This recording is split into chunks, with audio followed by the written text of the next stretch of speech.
So, chapters 1 through 4 from the followership book for my week 2 participation grade. Chapter 1 was talking about seeing followers, or like depictions with how being a follower was viewed in history. So, essentially, back then, people never want to be seen as a mere follower. Um, Having that attitude of anti-authority or anti-government was very much embedded in the American history and culture. Having those revolutions, the resistance to following was like the doctrine. It was necessary and appropriate. In the recent years, though, or rather in America, the culture has been a bit more or less reluctant in the use of the word follower. There has been an increase in the emphasis of the purpose of good followers in a successful organization. Although still that structure and hierarchy still undeniably exists until today's society. It's just that they have developed different like jargons or terms to somewhat lull the existence of being a follower, to minimize like that distance of the leader and the follower. um and so the chapter also talked about how the Holocaust was really an event that led to several studies of researching obedience to authority.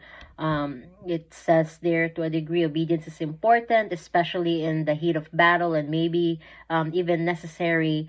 But as we've seen from like the Nazi regime, how was it that even some of the most intelligent people supported such inhumane commands? And so that just kind of started the study of followership, although it wasn't like termed as such back then. So chapter 2, it talks about the facts, how in the 21st century, it has been such a different time, of which followers have much more say more often than ever in history. So we see that historical progression, especially in the West, in lieu of the Enlightenment, the revolutions, and throughout the 20th century, at different times, various people that had less of everything started demanding more equity from those who had more. Positions of authority in the modern times have started to be, become more like scrutinized and watched ever so closely now, even more than ever. This new and different started in the 1960s, from what the chapter talks about. Socio-political turmoil around this time, that more inclusivity in race, culture, and gender. We saw a lot of like employees around that time in the 60s going on strike, or in some warfare to oppose terror management. Student protests, strikes, rebellious behaviors were met with such little resistance from administrators and faculties than ever before. So in the around like the 60s, 70s, we see like the playing field was somewhat leveled.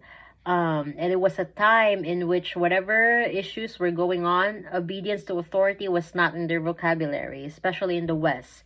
Then there came the information revolution, which even more empowered the followers. It just that having that more easier access to all that information, that increased speed in computers and more reliable telecommunications, power just became more diffuse, specifically trickling away from the leaders and going towards the followers. And so now chapter 3 talks about relationships. How do leaders and followers relate? A simple view from Hermann Goring. Leaders lead and followers follow. He just said it simply as that. Regardless of the changes that has happened and the developments, the progression that we've seen in recent history and today, for the most part, followers still follow leaders, and the question is why. At times, we admire the leader and what they do, hence we follow them.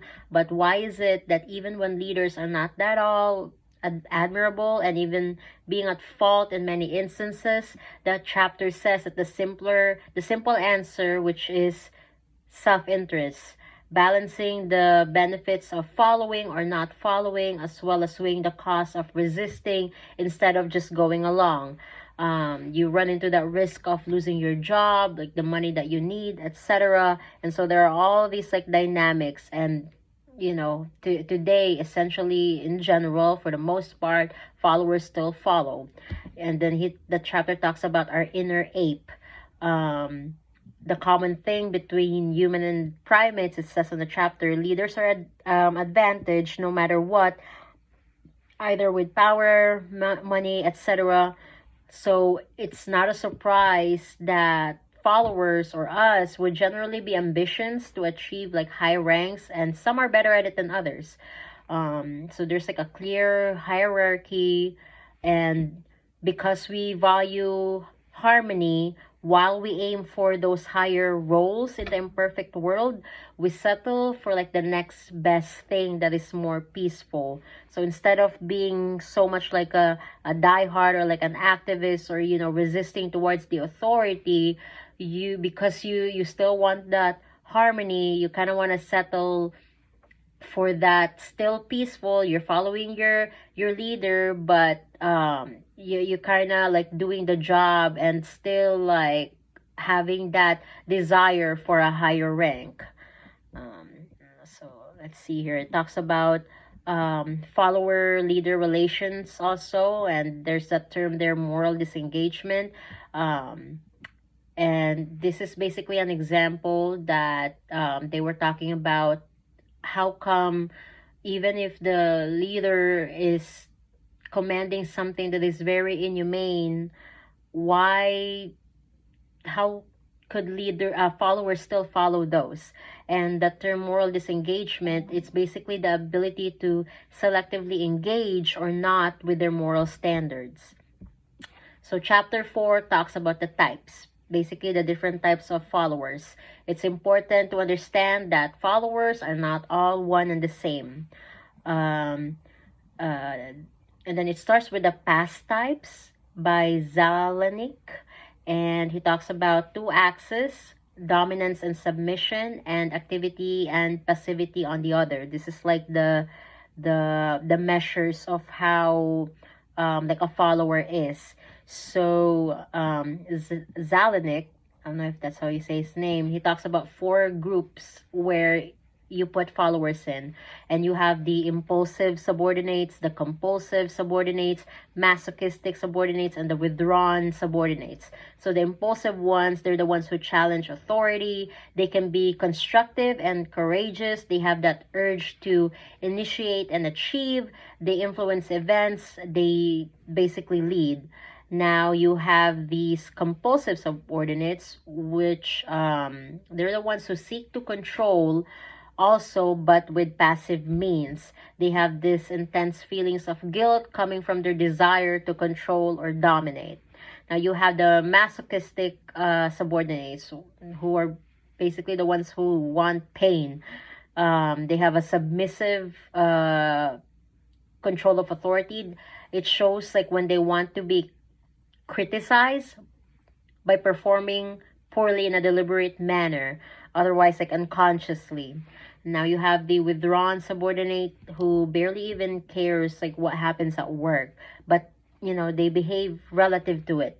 They draw back completely when they see the world as harsh and unforgiving, and in extreme cases, that's the case, but in the less extreme, they're not easily susceptible to influence due to lack of trust, involvement, and interest in general.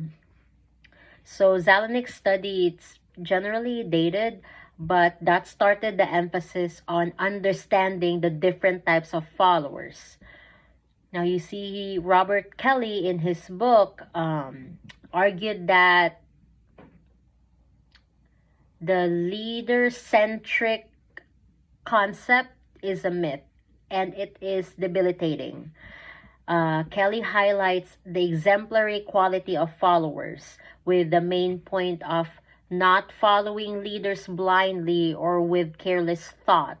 And the qualities that Kelly highlights are courage, intelligence, independence, and a firm ethical sense.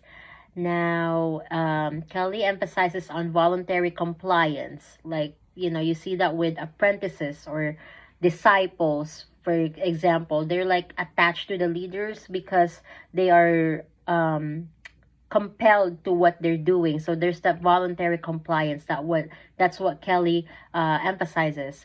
And Kelly claims 5 followership styles. One are the alienated followers, the ones who doesn't participate in the organization or groups that they're part of, but they do think critically and freely.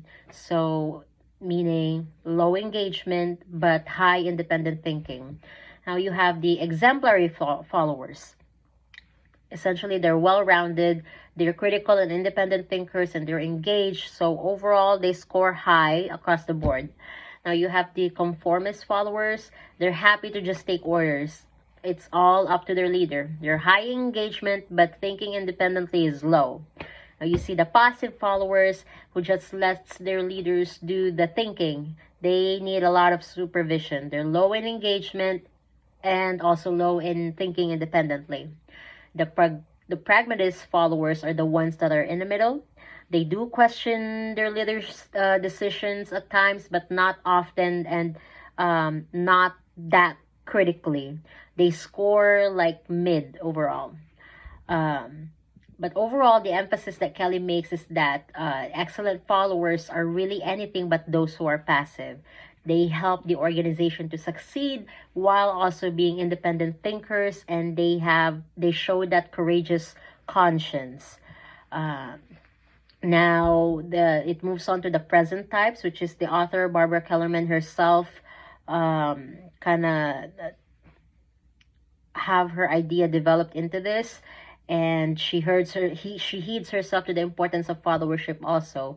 She understands that different contexts like cultures, subcultures, the presence of a crisis, the status quo, like how up or high, low you are in an organization, what generation that you're living in, these could all impact the type of follower that you can be.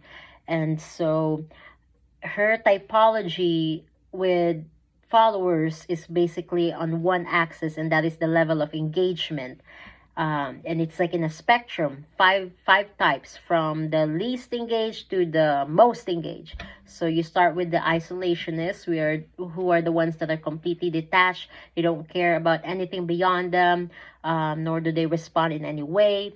An example for non-voters isolates, they consider themselves powerless, so they're just like not motivated at all to even pay attention to politics. To them, politics is meaningless.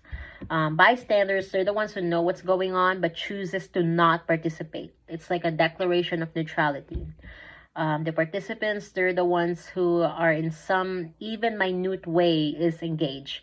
They either clearly support or favor their leaders or are strongly against them. It's worth it for them to at least just invest something of what they have. Activists, they're the ones who have a strong sentiment about their leaders, and ACT depends on this.